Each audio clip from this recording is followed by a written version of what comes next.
This happened just a few weeks ago and I haven't been able to stop thinking about it since. My name's Catherine and I'm a 24-year-old law student about to start my second year at NYU. For anyone who doesn't know, the first year of law school is a total nightmare. Seriously, I don't think I slept more than 4 hours a night from September all the way to May. So, when summer finally rolled around, I made a promise to myself that I would enjoy it while I could. That meant going out a lot, especially on the weekends.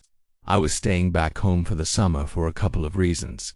For one, it was way easier on my wallet in terms of rent, and all my hometown friends were around too. Plus, you just can't beat that sense of familiarity and comfort you get from being back home. Most Saturdays, my friends and I ended up at the same handful of bars a couple towns over. There's this one place in particular that's always packed, and that's where I was with my friend Jackie the night everything went down. Okay, this is going to sound bad, but I have this habit of pretending to be kind of ditzy when I meet guys at bars. It's nothing too over the top, just enough to let them assume things about me. And oh, do they assume?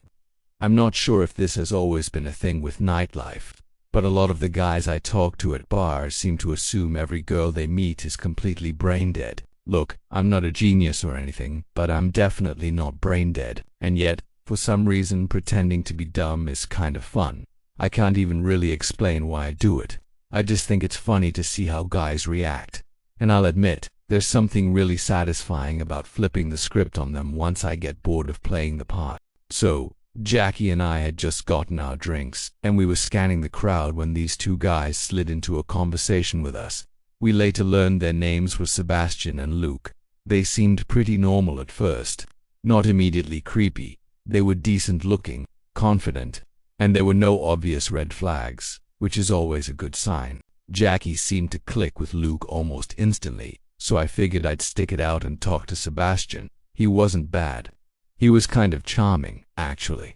We ended up talking to them for a really long time, which was honestly shocking to me. The vast majority of these bar encounters don't last more than 5 minutes. Now, Jackie is not exactly what you'd call a nice girl, so the fact that she wasn't shutting down the conversation was saying something. At one point, she grabbed my arm and whispered that she needed to go to the bathroom. As we were leaving, Sebastian asked if we wanted anything to drink. I told him we'd both have a rum and coke, which I picked because it's a pretty standard drink that even a college bar bartender would have a hard time messing up. In the bathroom, Jackie admitted that she was thinking of going home with Luke, and preferably sooner rather than later. I was pretty shocked by this. To be completely honest, I'm usually the one to make the poor, spontaneous decisions, not her. I asked her why she was acting so out of character, and she tried to convince me that Luke could be the one. That was obviously laughable, but I wasn't about to tell her that. Instead, I just shrugged. I wasn't particularly invested one way or the other, but I figured if she was into it, I'd be a good friend and just go with the flow. As we were walking back from the bathroom, I spotted the guys across the bar. They didn't seem to notice us. Interestingly, they weren't laughing or talking in that fun, relaxed way they had been before we left. Instead, they were just kind of standing there with blank faces. The closer I looked, the more it seemed like they were actually whispering to each other, which was even stranger. For whatever reason, that little change in their behavior gave me this really unsettling feeling that I just couldn't shake. As soon as we got within a few feet of them, the energy shifted again. It was subtle, but I noticed. They both snapped right back into that casual, fun bar vibe they had been sporting just a few minutes before. Luke nudged drinks toward us without saying much. I looked down. There were 4 drinks total on the table, 2 rum and cokes, and 2 of something else. I couldn't really tell what the other drinks were, but based on the bright yellow color and the slushy-looking liquid, one thing was for sure. They definitely didn't look like something most guys would order for themselves. I decided to take advantage of that. With the most innocent smile I could muster, I pointed at the peculiar-looking drinks and asked the guys what they were. Sebastian said they were pina coladas, which was just beyond random. I tilted my head and gave him this teasing look, trying not to make it too obvious that I thought something was up. In a playful voice I said, "You know, I think these drinks might be a little too girly for you guys. I would hate for anyone to catch you sipping them before waiting for a response." I reached out and slid our rum and cokes across the table, replacing them with the frozen drinks. Then, I raised my new glass and took a long, slow sip before giving Sebastian a little wink. Jackie caught on and grabbed the drink I pushed in front of her. She looked at me for a second, clearly confused, but she went with it. Sebastian just stared at me for a long second. His eyes narrowed like he was sizing me up. Then he just laughed and said touche. He started sipping the rum and coke, and I have to admit, that put me at ease. Luke followed his lead.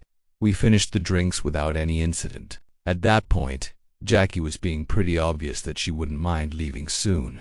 Luke eventually took the hint, suggesting that we all go back to his place for a nightcap. That's when I started feeling like everything was normal again. I just didn't think it was likely that the guys would have invited us over if they suspected we knew something was up. We took an Uber back to his apartment, which wasn't anything fancy, just a modest second-floor unit in a small complex nearby. Inside it was cleaner than I expected, but also weirdly minimal.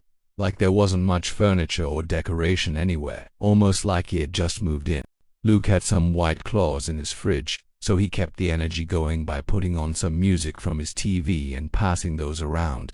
At first, everything seemed totally normal. There was no sign that anything was off whatsoever. In fact, it kind of seemed like the guys were starting to sober up, but that didn't last long. We couldn't have been there for more than 20 minutes when things got strange again. The guys seemed to be getting progressively drunker, really, really fast. They started slurring their words and laughing to themselves.